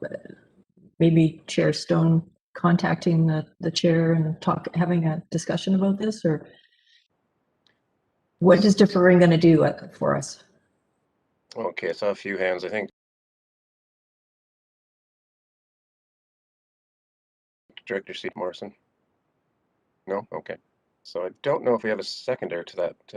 Doesn't look like it. Okay, that's unfortunate because it's my understanding that this could be discussed in closed because it's a land matter. And to me, that seems appropriate to do, given what I've read in the report. But Oh, okay. I see Ms. defer. Charolf has shown up. Ms. Charolf, would this be considered a closed item potentially under land use? Through you, Mr. Chair, to Director Mr. Chair, Morrison. on a point of order, please. Hey, what's your point of order, Director Wilson? Well, the motion has been made and nobody seconded it, and we're continuing to discuss things here. Surely we just go to we carry on from there, and correct me if I'm wrong there. Yeah, we've no one seconded it. So we're just hearing from Ms. Charolf, and we will carry on. Ms. Charolf? Thank you, Mr. Chair. Yeah, just wanted for clarity the committee to be aware that there isn't another regional services committee before the deadline for this, for the response. It would be, to go to the board, I suppose, for decision prior to that date. But the other matter that I wanted to ensure that the committee had clarity on, in addition to the costs related to potential dispute resolution, which would include legal costs, costs related to mediation, potentially technical studies. This matter relates to the region as a whole. It isn't something that we would attribute to electoral area planning. So we would be coming back to you with a report on how dispute resolution would be dealt with at a regional level. And that would likely involve budget amendment. And we would also need to look at how the initiative would be resourced from a staff perspective. So clearly we have staff within electoral area planning who have significant experience with regional growth strategies and the dispute resolution process for a regional growth strategy. And that's Ms. Breen. But as you know, Ms. Breen is fairly fully subscribed to our harmonized OCP, modernized OCP project. So if we were talking about drawing staff resources away from electoral area planning on a regional initiative, that would result in a delay to our electoral area planning project. So I just wanted the committee to be fully aware of that before you make a decision so that you have full information. And we're obviously as staff fully prepared to support the committee and board in whichever way you want to go. Okay, thank you.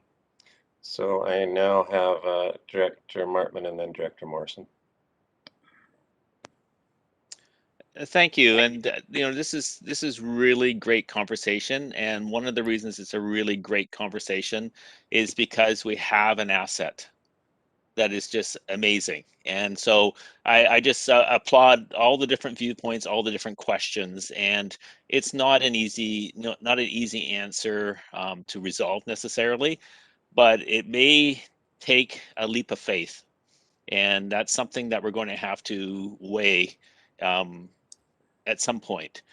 And I guess where I would go back to ask another question of staff is on page 9 under the heading acceptance. You outline some things that we could do, one or some of the following. I'm interested in that. I don't see them necessarily lining up with the recommendation, and maybe you could speak particularly to item A and about how that might impact another board's thinking, or how it would impact putting our issues forward to another board. Thank you through the chair, and thanks to the director for the question seeking clarification. So in 9A, what staff was recommending is that if the board chose to accept, they could accept and provide some additional comments. It could not be conditional because the legislation doesn't support that. But staff did note, for example, that in the OCP amendment being that's already been given second reading for electoral area A in the RDN, that they haven't got provisions for a regional context statement alignment. And the real significance in the regional context statement is that's legally where the test is put in terms of alignment with the regional growth strategy. So while they are aligning section 8, I believe it is, in the electoral area AOCP, staff is recommending that in the correspondence to the board that they make note that that's an important amendment that should be occurring. Normally, the OCP amendments follow the RGS acceptance, whereas these are tracking concurrently. So staff is just noting that as something that's missing from the bylaw. Okay, thank you. Director Martin, follow-up? A follow-up to that. So if you were to word the recommendation, would you change number 1 for A, add A to number 1, or how would you move that?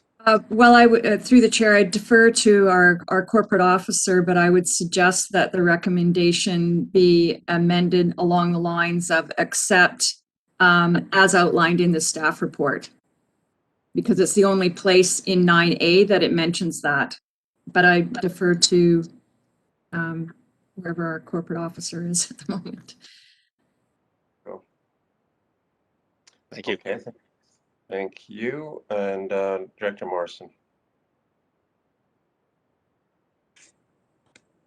Thank you, Mr. Chair, and good to hear from the director most impacted by some of the decisions here, not to diminish any of the impacts for the region as a whole, but I'm looking at this, and we've had a few of these over my time here, and this is by far the most involved, and I think by far the most involved because there is so much at stake. So I'm sitting here thinking about how important this is, not just to the residents and the director for Area H, but Area G and Lady Smith and our First Nations neighbors. And there's different ways of approaching these things. And what I heard Director Martman saying was actually giving me a little bit of hope, because we've got some pretty skilled staff on our side of the line that I think can be very effective in engaging with the folks at the RDN. And I am incredibly reluctant to get into the process outlined in the report around mediation, because I think the lines of communication seem to be not nearly as clear, and the outcomes don't seem to be nearly as workable.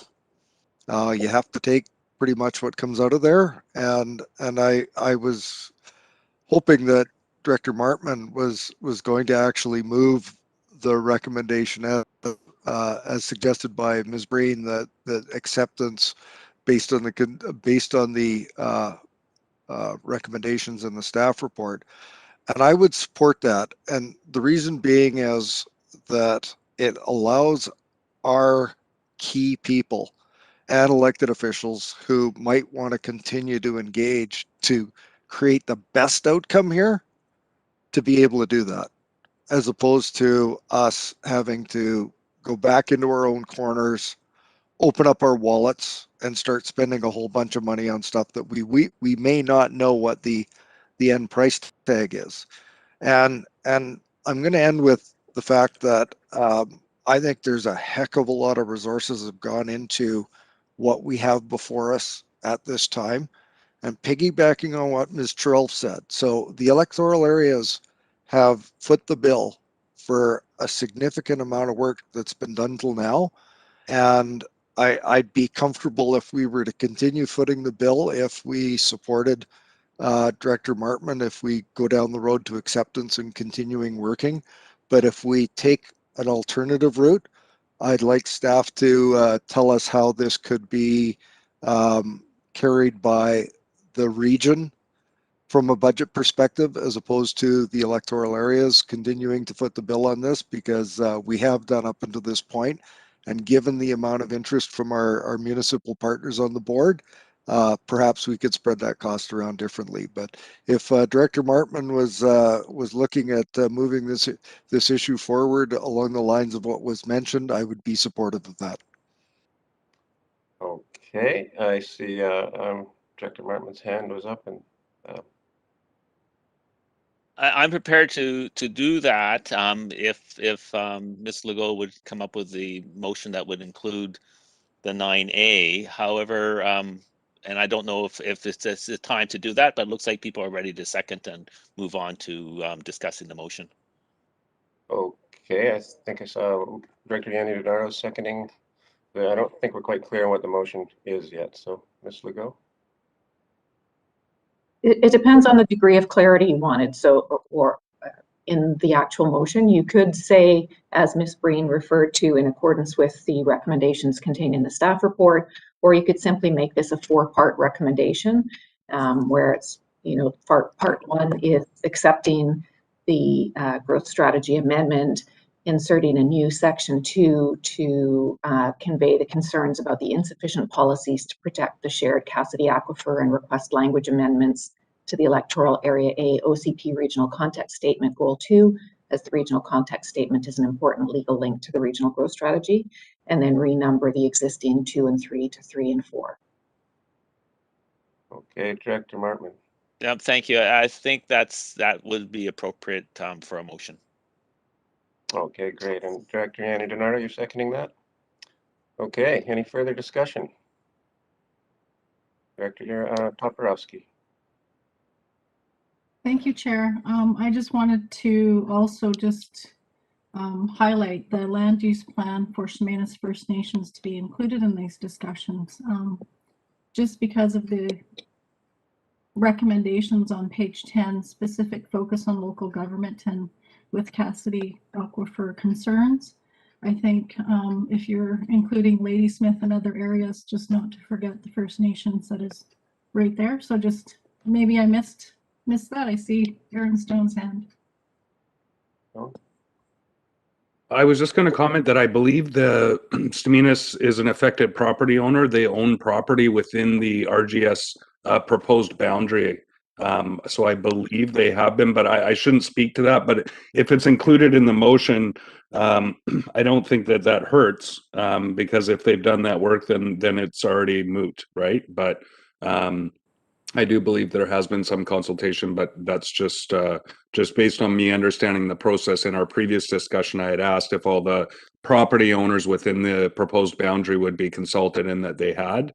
And my understanding is that Staminas owns a significant parcel of property within the proposed boundary. Okay, Director Toporowski. Just follow up. Yeah, I just wanted to have that in the discussion, because if we're having this come forward, that we have done that work, and it's just included, because just not to forget it, right? Okay. Ms. Breen, did you have a comment on that, or no?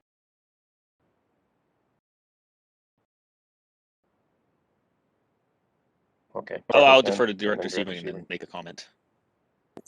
It's okay. Thank you, Mr. Chair. Just for clarity, the motion's been moved. Can I hear the motion again? I'm still trying to wrap my head around all the permutations here. That it be recommended to the board, 1, that the Regional District of Nanaimo's Regional Growth Strategy Amendment Bylaw number 1615.04 be accepted. That correspondence be sent to the Regional District of Nanaimo outlining concerns about insufficient policies to protect the shared Cassidy Aquifer, and request language amendments to the Electoral Area A OCP Regional Context Statement Goal 2, as the Regional Context Statement is an important legal link to the Regional Growth Strategy.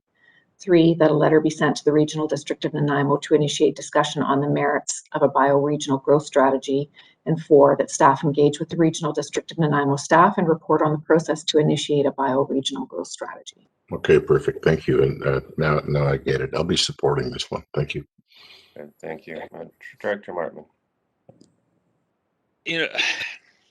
I guess I just want to speak about why I think this motion is important to be in favor or to pass. It's, you know, I try to put the shoe on the other foot sometimes, and about how I would respond as a board member if I was sitting in the regional districts of Nanaimo board. And one of the things that strikes me is that this is within their lands, this is within their jurisdictions, and they have to wrestle with this. But at the same time, I look at who is on the board, and I know there's quite an environmental concern, much like we have here. It's very much front and center on all our decisions, and sometimes we wrestle with ones that are difficult, but we need positive relationships to move things forward. We need to have that connection with each other. And I think if I was looking at the board, I'd be saying, this is a very positive approach. They have concerns, they're putting it forward, they're going to let us make the decisions. The ball is now in their court, and we have to dance together. And we've taken that first step to dance together. And I'm hoping that they'll take the second and we go do the third, and we'll make a nice little waltz out of this. So that's my analogy, and I support this motion. Very nice, thank you. So I think we'll have Director Smith to close. Oh, I see Director Nicholson too. Okay, two more and then we'll question. I find myself struggling with this motion. I still feel that when we're that the number one, that the Regional District and Nanaimo Regional Growth Strategy Amendment bylaw be accepted. If we were the Nanaimo Regional District directors, I know that we would be asking staff for a technical report on the aquifer that was not 10 years old. And yes, we may waltz together, but there's also a protection required here. And if we accept that amendment, we can't go backwards. And to me, I have concerns that by accepting it, we're looking down the road at a complicated situation. I would have hoped that the Regional District of Nanaimo directors before first or second reading would have asked their staff, for this a report, an up-to-date report. And I have concerns that we're saying we will dance together and we will allow them to make decisions based on theirs. But I'm not really seeing why they didn't ask for that at the beginning. Like, we don't understand that. And I have concerns about accepting that regional growth amendment at this time. And so I'm not sure that I can support this motion at this time. I just really don't feel comfortable with that part of it. Thank you. Thank you for that, Director Smith. So can I say final brief comments from Directors Nicholson and Marsh, please? Thank you. I think I'm feeling somewhat like Director Smith on this one. We're damned if we do, we're damned if we don't. And so I'm wondering if there is another way of amending this to make sure that the technical work goes ahead, whether a bioregional strategy does or not. I really think it's important that this technical work happen and inform whatever development ends up happening in this area. Clearly, that's the big hole. So is there a way that we could amend this motion to include something along those lines? And I'm looking to staff because I have no idea. Sure, Ms. Legault. Sure, there could be a motion to amend Part 2 to include additional text to request that RDN complete technical work on the aquifer, or not sure what the specific request is. Director Nicholson, was that along the lines? Maybe an up-to-date technical study of the aquifer sustainability or something. Point of order. Go ahead, Director Morrison. You're muted. I'm hearing what the desire is, but my point is that I think we've had explained to staff that we have accept or not and some recommendations. A subsequent resolution to have technical work done seems completely appropriate, but doesn't link properly to the resolution that we have before us. So I don't know how it could be in order to add a condition when we can't add a condition. We either have to accept or not. Perhaps that helps Ms. Legault? Ms. Legault. Thank you, Mr. Chair. I didn't see it as adding a condition. It was a request as part of the correspondence, and then it's up to the regional district of Nanaimo to decide where they take it. But agreed, you may want to deal with the motion that's on the floor and then introduce a subsequent recommendation. Okay. Well, maybe we should just do that conservative approach and deal with the motion on the floor and then look at that subsequently. So we'll just finish the speakers list then as Director Marsh. Well, if we're going to do that, I'd just like to hear the motion that's on the floor. Okay, one more time. Is that, if that don't mind, Ms. Legault? Thank you, Mr. Chair. That it be recommended to the board that the Regional District of Nanaimo's Regional Growth Strategy Amendment Bylaw number 1615.04 be accepted. 2, that a letter be sent to the Regional District of Nanaimo outlining concerns about insufficient policies to protect the shared Cassidy Aquifer and request language amendments to the Electoral Area A OCP Regional Context Statement Goal 2, as the Regional Context Statement is an important legal link to the Regional Growth Strategy. 3, that a letter be sent to the Regional District of Nanaimo to initiate discussion on the merits of a bioregional growth strategy. And 4, that staff engage with Regional District of Nanaimo staff and report on the process to initiate a bioregional growth strategy. Okay, thank you very much. So is everyone clear on the motion? Good. I'd like to call the question then. All in favor? Okay, and opposed? Dr. Smith and Wilson opposed. Okay, motion carries.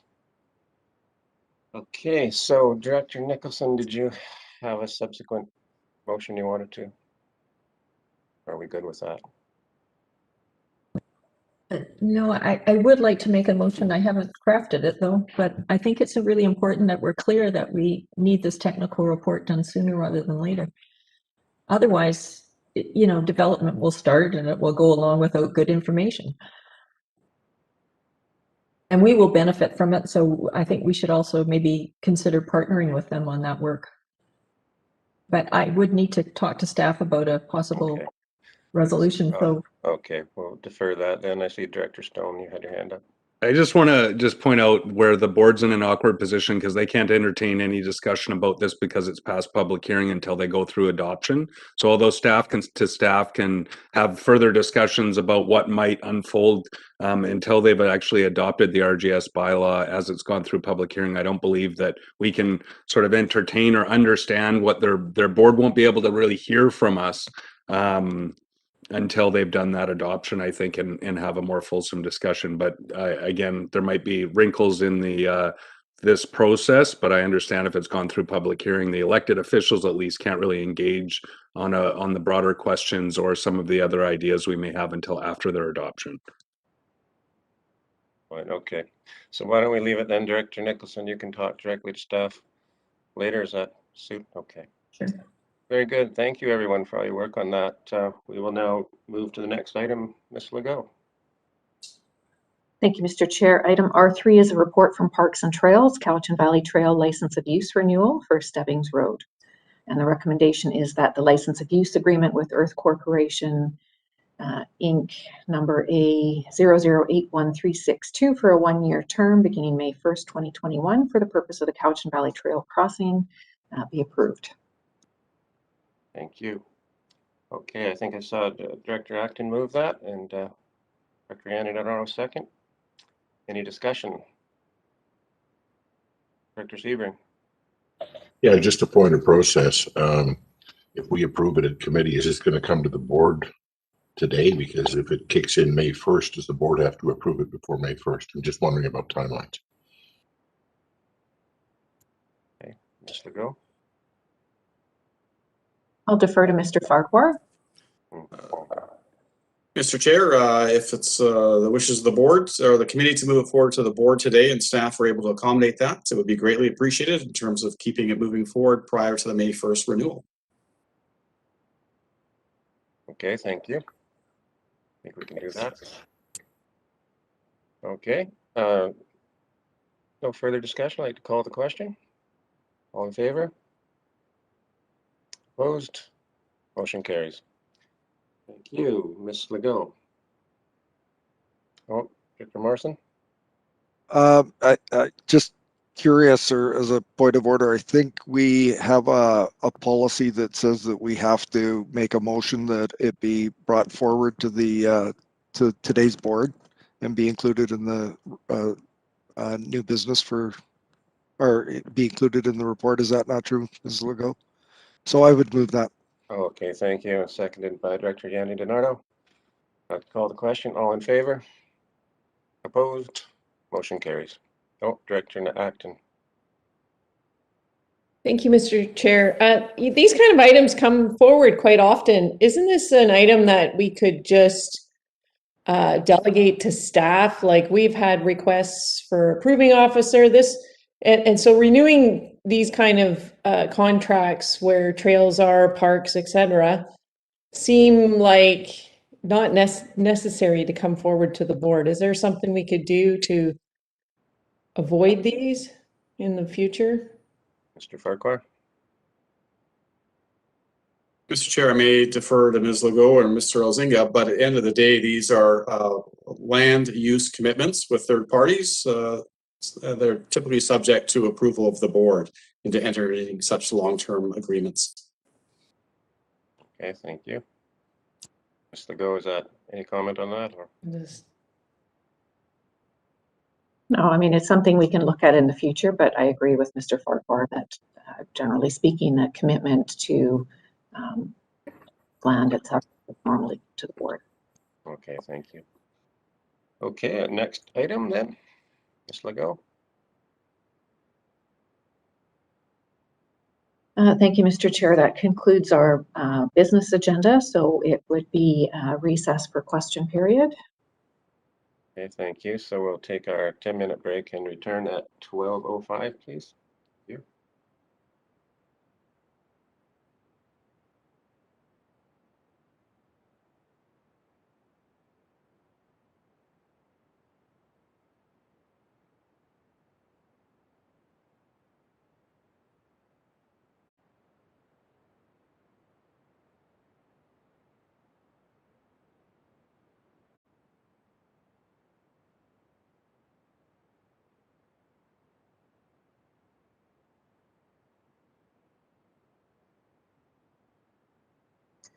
Video's live. Okay, thank you. Welcome back, everyone. Do we have any public questions, Ms. Legault? Thank you, Mr. Chair. We didn't receive any requests for question period, so the next item would be a motion to close the meeting to the public in accordance with Community Charter Section 90, Sub 1E. Thank you. Moved by Director Nicholson, second Director Sebring. All in favor? Opposed? Motion carries. So thank you. So I think we log out and log back in. Correct. Thank you.